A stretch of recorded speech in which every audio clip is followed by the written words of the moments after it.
Welcome to Shorty's SuperCoach. Now, Shorty is off to Brisbane, well, fingers crossed, on Thursday. So right now I am just down at Torquay, and I know Shorty's normally down the coast a bit, but it's not that fun today. We're lining up for the COVID test.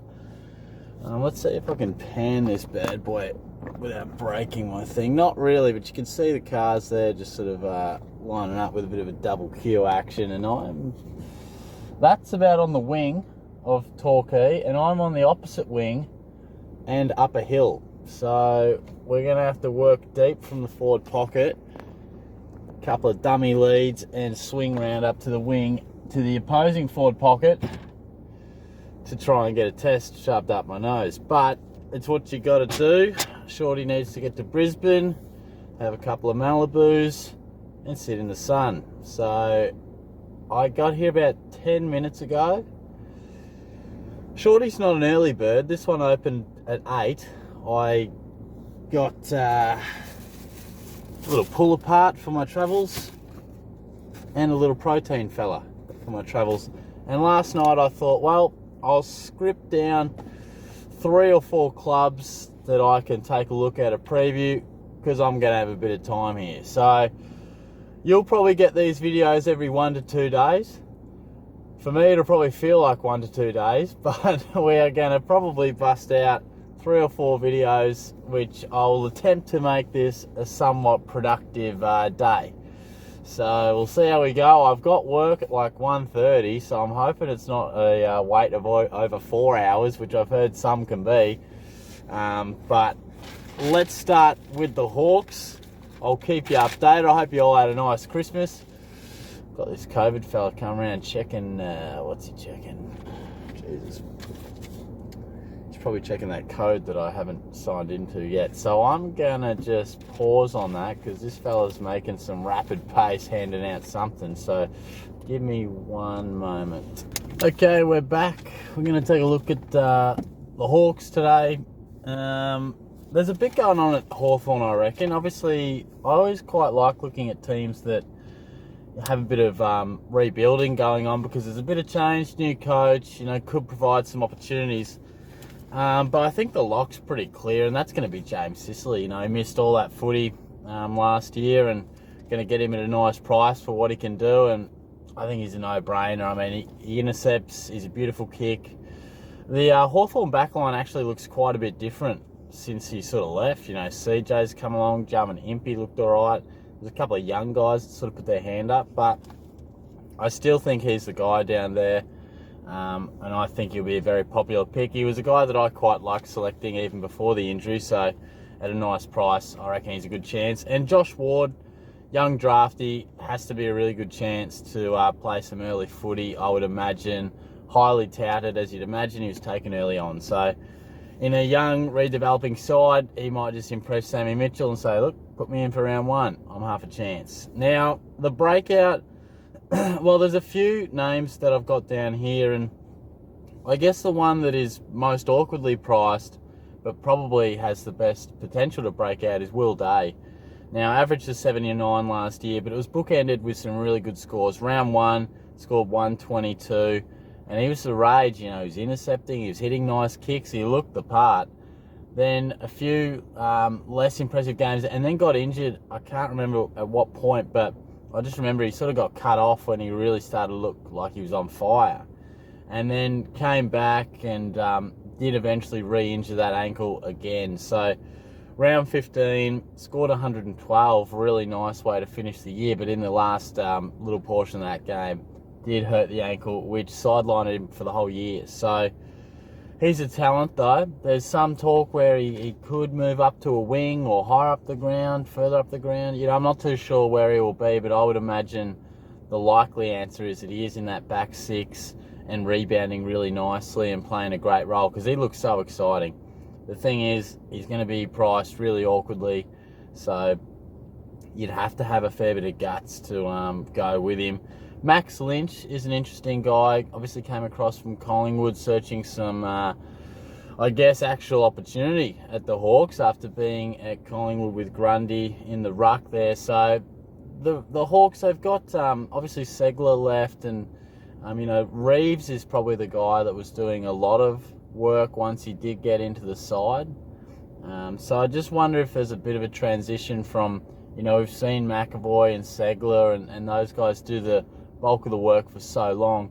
I just wonder if we might see the new guard of Ruckman at Hawthorn now. I have little to no idea about Max Lynch. He could be in the cafe getting a coffee with me. I wouldn't know who he is, but I'm sure once pre-season gets going, we'll know a bit more about him. And I think he'll be putting forward a pretty good case to play some footy. Again, how does that look? Is he sharing the ruck? Is he the main guy? Is he even in the best 22 from the start of the year? Pre-season will tell us that. And I just wanted to put down Denver Granger Barras. I just think that he's the sort of guy that, I talk about that Hawthorn back six, and he's probably one that hasn't quite come on as much as maybe some had anticipated, as we actually get a little bit of movement here on the testing front. I like that. Couple of cars every 10-15 minutes, I'll take it. But I think he's the guy that when he got drafted, all the rage was interceptor, reads the play so well, and he showed small signs of it, small signs. He averaged, 42 for the year, nothing great, but obviously a young fella. He's the sort of guy that I think we could definitely see play a lot more footy. How is his scoring potential? We're going to have to wait and see. In terms of the risk for the Hawks, I've got Chad Wingard. Now, he showed plenty of signs of being a gun midfielder, and we saw it more so in the last 4 to 5 weeks with some massive games. He looks dynamic around the clearance and quite a crafty user of the ball. He's not an amazing kicker or anything, and sometimes over his career he's been sloppy, but I think he's a sort of point of difference to Hawthorn's midfield that I like. Now, they get a couple of guys back in the forward half of the ground, and look, I just feel like you've got Tom Mitchell, you've got Jaeger O'Meara, you've got James Warple. Surely a point of difference guy like Wingard, who's a different type of midfield, a bit more pace, creativity, X factor as they like to say, could we see him play a lot more time in the midfield? Because on his overall numbers, he could definitely average higher than that. But we've seen Wingard do this before, tease a little bit, say that he could be this or he could be that, and then his body will let him down, or he plays in a different position, or something else just goes pear-shaped for him. So it's been a long time since we saw him averaging those high 90s in what was it his second year? So pretty crazy stuff. He's a favourite of mine. He did me good in my draft. I had him late, and he was beautiful for me in a draft sense, really performed well. But I think in terms of picking him, we're just going to have way more options. I'll have to do a video on the forward line. We're not short on options, I'll tell you. The forward line has a lot to think about in terms of premiums. So I don't think Wingard's a guy that we're going to go with. But I wouldn't be surprised if he has an average, that starts with a 9 this year. Somewhere in that 90s category I think is possible if he gets the right role. And I guess Sammy Mitchell will let us know that in all good time. No chance for my side is Jack Gunston. Now, I think a lot of people might, get excited by a potentially cheaper, well, not potentially, he'll be cheaper than he's been for a long time. 1 game, 22, that's all he managed for the year. So he's going to be cheap, but I just think he's a bloke that has served us well over the journey. Probably hasn't served too many as well personally. He's probably served a lot of Hawthorn fans well. He's never been a super popular pick in SuperCoach, being, a mobile forward, but a key one at that. But the fact is that even before last year, where he got injured, now he's going to be a cheap price. He is 30 years old. Prior to that, he'd had some good averages, but the last 2 years beforehand, he'd only averaged 81 and 80. So I think those years where he averages in the 90s are past him. And he's probably, he's probably a leader now, bringing these young guys through.